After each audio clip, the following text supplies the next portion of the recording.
Hey everybody, this is Blake here, and welcome to my review of Attack on Titan Part 2, which is sometimes subtitled End of the World. So, even though the first Attack on Titan movie has its fans, I'm not one of them. I thought it was pretty bad myself.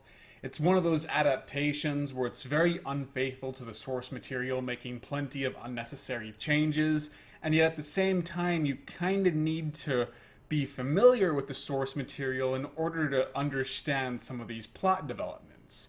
If I had not read the manga or watched the anime, I would be very confused while experiencing the first Attack on Titan movie. Because the storytelling was so clumsy and vague in the worst possible way. And the special effects weren't very good. The characters were pretty boring. The acting was fine, but the dialogue was very corny, and it was just too melodramatic. And it's that weird blend of where the action scenes are really cheesy, but the character oriented scenes are taking themselves way too seriously. So the tone was just all over the place. And yeah, I wasn't really angry at that film. In fact, I kind of felt bad for it because you could really see where the filmmakers were trying to make a compelling movie. It's just that, well, for one, the budget limitations were really holding them back. And even if they had, $100 million, $200 million to work with, I still think the Titans would look very imperfect. They're just It's very difficult to translate those monsters from manga or anime to film because they look silly, regardless of what you do. What the earlier chapters of the manga and the earlier episodes of the anime did was that they just filmed them in a way that was pretty unsettling. But over time, they even stopped doing that, and for the most part, relied on the gore. But also, there's just this epic storyline where there's so many characters involved, and they might not seem important at first, but over time, they will reveal their relevance to the overarching story. And because you can't really do that in a movie without making us think that these characters were unnecessary or they were just filler. So it was going to be a very difficult task for the filmmakers to pull off. And so I don't blame them for changing so much. And I don't blame the movie for being kind of below average. Plus, when I saw it in theaters during its one-day showing, I had a blast because the crowd was pretty much laughing at everything. They seemed to really enjoy themselves. I mean, from the goofy antics of Sasha and her obsession with potatoes, they laugh really hard. When a young mother dies, they laugh really hard. It was pretty funny to witness. But so I was curious where the sequel would go because, based on the changes to the source material, they'd have to, take even farther from the original storyline. They'd have to totally do their own thing, a complete divorce from, the anime and manga. So I was curious, I will admit, even though I did not really like Attack on Titan, the movie. Now that I've seen it, it's sort of weird because I prefer this film over the first one, but I'm not sure I'd say it's better. At first, I was going to make that claim, albeit in a in a sort of backhanded kind of way, because I was going to say, Attack on Titan Part 2 is better than Attack on Titan Part 1, in the same way that Star Wars Episode 2 Attack of the Clones is better than Star Wars Episode 1 The Phantom Menace. But like the more I was doing my written review, the more I realized that this was a pretty messed up movie on its own too. I guess I'd say that there are more high points that resonated with me more, whereas with the first film, nothing really stood out as exceptional outside of the so bad it's good factor. However, this film also, has a lot of lower points where the badness really jumps at you. Where I think Attack on Titan Part 1 would have been perfectly as acceptable as a made for TV film. Uh, so, I mean, because even though it was kind of fun to make fun of, it still wasn't abnormally bad in any way, shape, or form. Attack on Titan Part 2 occasionally dabbles in this. But it comes down to your tastes and preferences, what you want out of these movies. So if you enjoyed the first film because of all the action, you liked the real cheesy gore effects, you enjoyed seeing, the Titans rampage, you might not like this one as much because there's actually very little Titan action throughout the entire first hour of this movie. I think there's like one major scene, and the finale, that's when the Titans come back. But for the most part, you're watching the Titan shifters, the humans who could turn into Titans, do battle. You see very little of the base man-eating Titans. So that's going to turn a lot of people off, especially as Part 2 is very talky. There's a lot of information dumping throughout the first hour of this film. And many people will find that to be boring, and sometimes I myself did too. You can tell that the audience, once again, I went to see this in the theaters for its one-day showing. The audience wasn't quite as much into this one because there was a lot more silence. And then luckily, though, sometimes it would be broken up with a really good laugh. For example, the character who's sort of standing in for Levi is explaining everything to Aaron, and it's going on for seemingly 30 minutes. And then out of nowhere, the scene is kind of adopts this weird homoerotic tone to it, and it just started making everybody snicker, and eventually one audience member yelled, "Way to make it gay," and then everybody just burst out laughing as hard as they could. It was difficult to even hear or to pay attention what they were talking about after that, because you just could not help but think about it. So that's still a problem. On the other hand, I thought this film did a much better job with its characters. This is going to be another thing you might be split on, but I actually think it was smart for the sequel to just totally ignore the manga and anime and just be its own entity as a sequel to, Part 1. Because, well, that bridge has already been burned down. When I see the first movie, I'm more annoyed at the changes, but by now I know what to expect, so they didn't bother me as much. But still, it's like, by now the characters are beginning to show their true characters. The script is expanding upon their personalities, revealing more about them, especially through their reactions to what is going on. Everybody gets a lot more to do. Eren starts becoming more proactive, and therefore he is more compelling than he was in Part 1. Mikasa starts lightening up. And once again, I apologize if I'm getting these names wrong, pronouncing them anyway. She's no longer the cold-hearted bitch that's so off-putting, and now she's just kind of stoic, but she means well, and she's beginning to show her earlier character, I guess. She's actually a lot closer to her anime counterpart than the first movie was, in my opinion. Armin starts doing stuff other than just being a damsel in distress. He starts using his intelligence to drive the story more.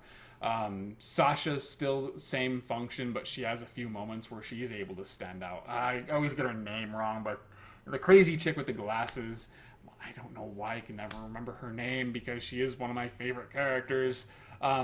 She has an expanded part where she does a lot more, and she's actually, I think, really funny. At times near the end, it's a bit much. Like, you kind of wish she'd tone it down just a little bit because it's sort of taking you out of the moment. But still,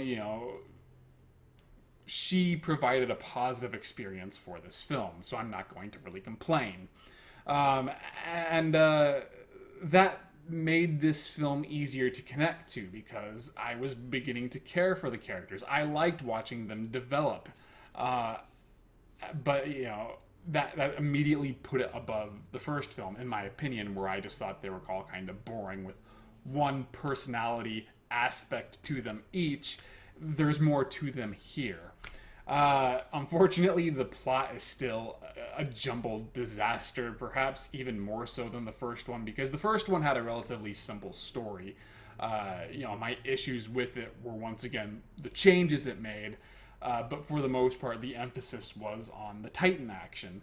But here, it's like they're trying to do this political commentary, and their emphasis is more on the corruption within the government and stuff like that. But this was just, it wasn't the right movie to tell this kind of story. For one, certain scenes probably should have been left out and put into the first film, like the very first original scene in this. That's another thing that pissed me off. Like, the first 15-20 minutes are all dedicated to flashbacks to the previous film. It's a recap segment, and it's like, didn't the first film just come out last month? I'm pretty sure I'm going to remember all of this stuff. That only tells me that the filmmakers themselves are aware that the first film was kind of underwhelming, if they have to remind us this quickly.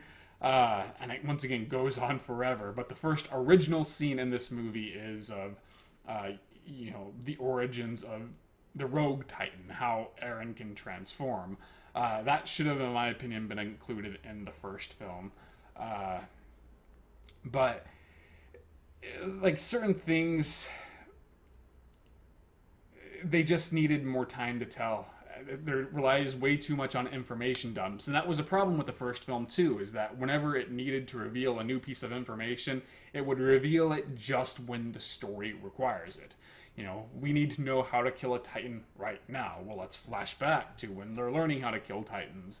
There's just nothing natural about it. And here it's even worse because there's more plot, more information they're trying to force down your throats. Like, I don't remember any reference to a rebellious element in the first movie. Once again, that would have been a nice thing to include. And the way they bring it up here is just so contrived that I couldn't buy it. The Scouting Legion, they do appear, albeit in a different capacity. I don't remember them being referenced at all in the first film. And that was another thing, too, that bothered me, is the guy who tried to steal the explosives in the first film. I'm not really sure who that was. I'm presuming it was just some random rebel. But why have the mask? I mean, it seemed like they were building up a mystery there. And when you kind of learn more about who the rebels are, you'd wonder why they had to work so hard to mask their identities. It just didn't make any sense to me. And it's interesting in parts. I really was never that bored while watching this, once again, because I thought the characters were more interesting. The actors were able to do more. I especially liked the guy who's supposed to be Levi in this film a lot more than I did in the first one. He carried a lot of the scenes he was in. But then, like, in the ending, when the Colossal Titan reappears, I had no fucking clue what that character's motives were, because they say early on in the movie, so I'm not really spoiling anything, that the reason why the Colossal Titan attacked was because people had begun to doubt the existence of Titans, and therefore, its appearance would strike fear into the masses and, keep people confined within the walls. The thing is that the Colossal Titan is practical enough to where, that character understands that they need to seal the wall again, in order for the economy to kind of come back. And up until the end, it seems like this person is perfectly fine with them sealing the wall until they, fuck you, you're a villain, we're gonna fight you. And then, he starts spending all of his time trying to stop them from sealing the wall. And I'm thinking, this is really stupid, because why would he care? Let them seal the wall. All he has to do is kick another hole in it. Did they forget that the Colossal Titan was the one who did this in the very beginning? It just made no sense to me. That was just awful, awful writing. That was lower than anything the first film threw at you. And I also... let's transition into the special effects. For the most part, I think they're better, but there's also fewer effects, so I'm not really sure the film deserves praise for this. And when the Colossal Titan shows up again at the end, they use the exact same angles they used in the first movie. and I found that to be really lazy. I kept thinking they need at least one really good shot where you see the entirety of the Colossal Titan. Instead, you just see it from behind the wall, just like you did in the first movie, and that was just really lazy to me. They bring in the armored Titan, even though he looks totally different, and it's not the same character. But still, I thought that was a pretty good effect. The Rogue Titan's still a pretty good effect. When they start fighting near the end, kind of reminded me of a tokusatsu movie, to be honest. The special effects aren't great, but they aren't bad either. There's a certain amount of entertainment value to be found within the action scenes. In fact, I actually thought the director had a lot more fun making this movie, at least in parts, because there are some artistically driven moments there where you could tell, like, he has a very unique vision for certain scenes. But I still thought they looked pretty good. The ending, when you finally see outside of the wall, man, it was a very triumphant moment. I thought they handled that part very well. I liked when Eren wakes up after being captured by the armored Titan, and he's in this pure white room. I thought the music, the cinematography, it just clicked. It just made a very interesting visual. The set design, still good, even though it's not as pronounced as it was in the first film. The cinematography is probably the best part of this movie. I like the music a lot more, even though it's very inconsistent. Sometimes it's like an orchestra playing. Sometimes it's very foreboding. Other times it's just like pop rock songs. Other times you hear electric guitars. It's very inconsistent, but it actually did pump me up quite a bit to where I found myself enjoying scenes that I probably would not have enjoyed if it wasn't for the music. I think that's really all I have to say. So, whether or not you watch this film is totally up to your feelings towards the first one. Now, if you have no desire to watch the first one, I don't blame you. Obviously, don't watch the second one. It's not... I'd probably say they're both about the same. It's just that the second one prioritizes certain things that made me appreciate it more, even though it also is, in many ways, worse. If you liked the first one, probably go ahead and see this, but keep expectations really low. If you did not care for the first one as much, but you're kind of interested in seeing how this concludes, and the things that I'm saying give you hope that maybe you'd prefer this movie just like I did, yeah, go ahead and watch it. But if you do not care about the first one and what I'm saying doesn't sound interesting to you at all, don't watch it. That's all I have to say. Please read my written review. Follow me on Facebook and Twitter. I have done written reviews of Crimson Peak, so please read that. I also did a vlog. Skin Trade, a Tony Jaa and Dolph Lundgren collaboration.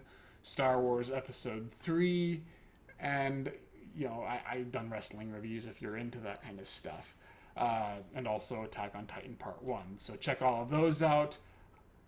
I hope you enjoyed this video, and I'll see you guys later.